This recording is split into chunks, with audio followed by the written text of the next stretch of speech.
वाहिगुरू जी का खालसा वाहिगुरू जी की फतेह। बच्चे आप डिफरेंट डिपार्टमेंट्स कर रहे थे, वो प्रोडक्शन डिपार्टमेंट कर लिया ही, मार्केटिंग डिपार्टमेंट भी कर लिया सी, एंड फाइनांस डिपार्टमेंट कर लिया सी। हुण डायग्राम देखो, डायग्राम आ तीन वक् आ, चौथा की ये नाल की है जरनल ऑफिस, वो की है चौथा की है general office. And general office बाकी डिवाइड है, जरनल ऑफिस काहदे विच डिवाइड है, personnel department, purchase department, accounts ते typing, copy, duplicating, correspondence, filing, mail, PR, stores, आ सारा कुछ काहदे विच आ सारा सिर्फ की आ तीन आ, ते चौथा की आ जरनल डिपार्टमेंट है। तो जरनल डिपार्टमेंट आ सारिਆਂ ਦੇ ਵਿੱਚ की है डिवाइड है। ठीक है जी, समझ आ रही है मेरी? पल्ले पै रही है गल। हुण आपां फोर्थ की आ, पहला पढ़ लिया सी प्रोडक्शन, दूजा पढ़ लिया सी मार्केटिंग, तीजा पढ़ लिया सी फाइनांस, एंड चौथा की पढ़न लगे जनरल डिपार्टमेंट, एंड उहदे गाड़ी सब departments. Progress of business depends upon the proficiency of its administration. This also depends upon the information provided by this office. Volume of information has increased many fold due to industrial revolution, increase in population, and increasing interference by government laws and rules prescribed by different government agencies.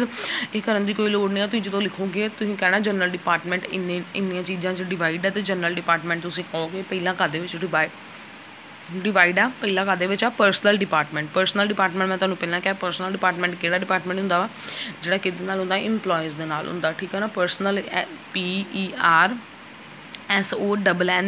है ना, EL का मतलब यह है कि जिहड़ा काहदे नाल आ workers they नाल रिलेटेड है। ठीक है, it is that part of management which makes optimum use of human power and controls it. वही गल होगी ना कि वो डिपार्टमेंट जिहड़ा वेखदा वा किन्ने इंपलॉयज़ की जरूरत आ एंड उन्होंने कंट्रोल किद्दां करना।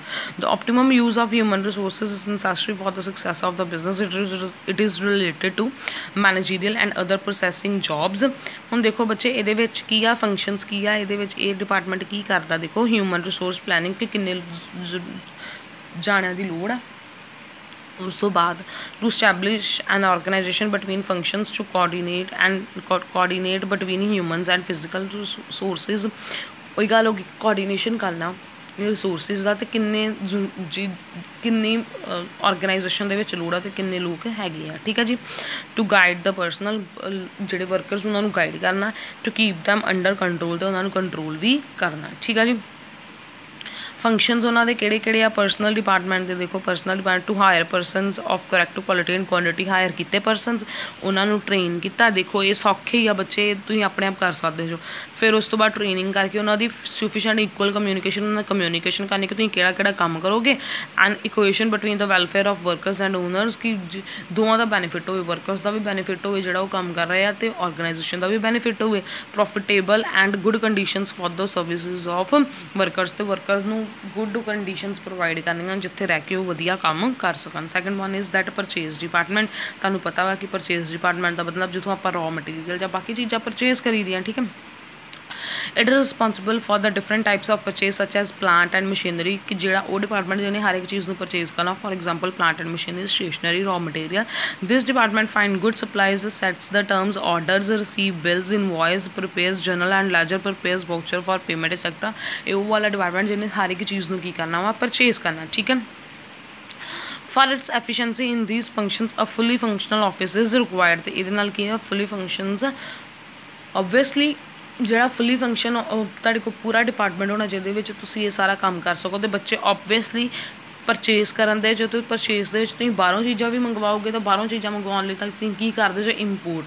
सो परचेज के अंडर कि आजूगा इंपोर्ट डिपार्टमेंट। इंपोर्ट का मतलब की होंगे कि आप बाहरों चीज़ा जो मंगवाते हैं, दैट मीनस वो भी परचेज करेंगे ना, कितों परचेज करेंगे फ्रॉम अब्रॉड। देखो हम some organisation import on large scale in such office as separate departments for this function is created. If value of import is not significant this activity will be handled by purchase department itself. Import department performs many functions of the office such as to know about prospective suppliers to finalize the terms, to get orders, to get governments and node and other functions that are related to import। ये गल कि ये वाला वो department जिन्हें बाहरों सारिया चीज़ां मंगवानियां वा, जे सानूं बाहरों रॉ मटीरियल चाहिए अब्रॉड वाली कंट्रीज तो इन्हें वो मंगवा के रखना है। ठीक है, ये वेखो फंक्शनस की आ to invite tenders and quotations from prospective sellers. वही गल होगी कि इन्हें सैलर्स इन्हें परचेज करना तो सैलर्स को कहता कि तुम दसो कि तुम किन्नी चीज़ से सैल करोगे, है ना सैल भी।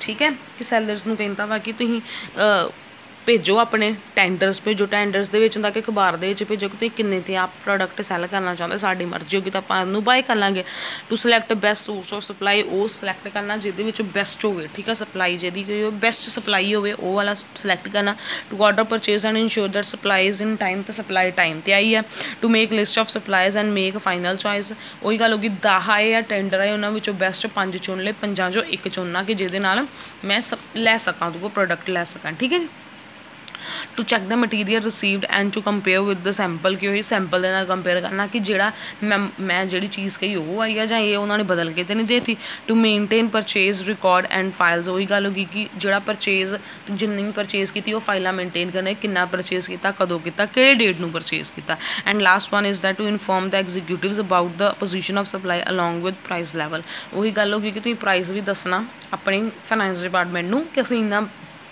ਇੰਨੀਆਂ ਚੀਜ਼ਾਂ ਮੰਗਵਾਈਆਂ ਵਾ ਇੰਨੇ ਪੈਸੇ 'ਤੇ ਮੰਗਵਾਈਆਂ ਵਾ ਸਾਰਾ ਕੁਝ ਇਹਨਾਂ ਨੇ ਰਿਕਾਰਡ ਰੱਖਣਾ ਹੁੰਦਾ ਦੈਟਸ ਆਲ ਫॉर ਟੂਡੇ ਬਾਕੀ ਬੱਚੇ ਆਪਾਂ ਕੱਲ੍ਹ ਕਰਾਂਗੇ ਬਟ ਇੱਕ ਗੱਲ ਦੇਖੋ ਇਹ ਸਾਰੀਆਂ ਬਹੁਤ ਸੌਖੇ ਆ ਅਕਾਊਂਟਸ ਡਿਪਾਰਟਮੈਂਟ ਉਸ ਤੋਂ ਬਾਅਦ ਵੇਜਿਸ ਡਿਪਾਰਟਮੈਂਟ ਇਹ ਸਾਰਾ ਕੁਝ ਤੁਸੀਂ ਪੜ੍ਹੋ ਆਪਣੇ ਆਪ ਤੁਹਾਨੂੰ ਸਮਝ ਆ ਜਾਏਗੀ ਉਸ ਤੋਂ ਬਾਅਦ ਕੀ ਆ filing indexing and record keeping department ਉਸ ਤੋਂ ਬਾਅਦ ਐਡਮਿਨਿਸਟ੍ਰੇਟਿਵ ਡਿਪਾਰਟਮੈਂਟ ਇਹ ਸਾਰੇ ਪੜ੍ਹੋ ਬਹੁਤ ਸੌਖੇ ਆ ਜਿੱਥੋਂ ਨਹੀਂ ਸਮਝ ਆਊਗਾ ਬਾਕੀ ਡਿਪਾਰਟਮੈਂਟਸ ਆਪਣੇ ਆਪ ਕਰੋ ਜਿੱਥੋਂ ਨਹੀਂ ਸਮਝ ਆਊਗਾ ਮੈਨੂੰ ਮੈਸੇਜ ਕਰ ਦਿਓ ਮੈਂ ਤੁਹਾਨੂੰ ਪੜ੍ਹਾ ਦਾਂਗੀ ਠੀਕ ਆ ਦੈਟਸ ਆਲ ਫॉर ਟੂਡੇ